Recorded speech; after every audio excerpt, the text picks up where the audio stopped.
Le Barça pourrait se séparer de Nike en tant qu'équipementier.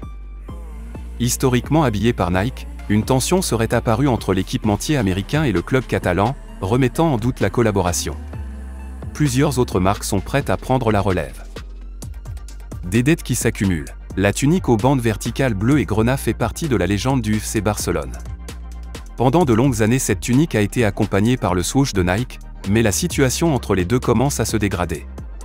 Le club catalan veut renégocier son contrat car les dirigeants estiment que la somme de 155 millions d'euros reçue par le club n'est pas suffisante.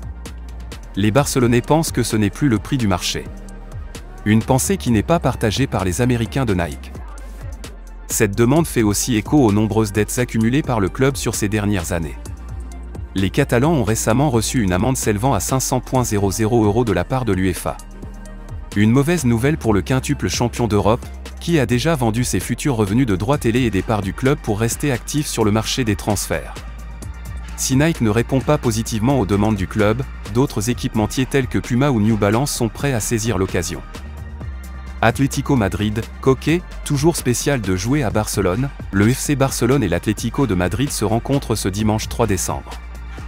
Selon Koke, milieu de terrain de l'Atlético, cette confrontation offre une opportunité aux colchoneros de consolider leur excellente dynamique actuelle.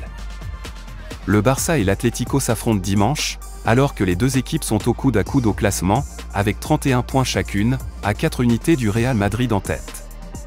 Pour Koke, le milieu de l'Atlético, cette affiche peut permettre aux colchoneros de confirmer leur belle dynamique actuelle. Le milieu de terrain aborde le déplacement au Barça avec détermination.